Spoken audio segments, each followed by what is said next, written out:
السلام علیکم۔ سامرا کی عظیم الشان مسجد اور مینار کی تعمیر۔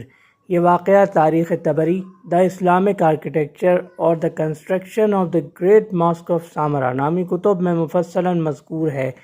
سن 232 ہجری میں جب خلیفہ واثق باللہ کا انتقال ہوا تو حکومت ان کے چھوٹے بھائی جعفر کو ملی، جن کا لقب خلیفہ المتوکل علی اللہ پڑا۔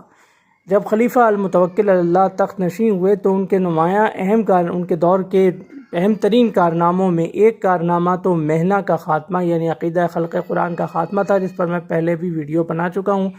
اس کے علاوہ ایک کارنامہ یہ بھی تھا کہ آپ کے دور میں ایک عظیم الشان مسجد دارالحکومت سامرا میں بنی۔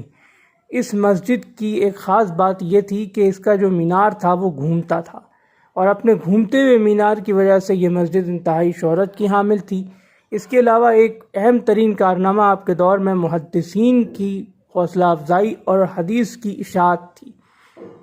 عقیدہ خلق قرآن کے خاتمے میں بھی آپ نے ذخیرہ احادیث سے مدد لی، محدثین کی بے حد حوصلہ افزائی کی، سرکاری خرچ پر ان کی مدد کی، جس سے پیشتر حدیث کے ذخیرے اور کتب خلیفہ متوکل علی اللہ ہی کے دور میں تالیف کیے گئے اور تصنیف کیے گئے، یہاں تک کہ خلیفہ المتوکل علی اللہ کو محیی السنہ اور محیی الحدیث بھی کہا گیا، یعنی حدیث کو اور سنت کو زندہ کرنے والا۔ اور مسجد سامرا کی مینار کی تعمیر بھی ان کا عظیم الشان کارناموں میں سے ایک ہے۔ تو یہ تھا خلیفہ المتوکل علی اللہ کے دور میں سامرا شہر کی عظیم الشان مسجد اور مینار کی تعمیر کا واقعہ۔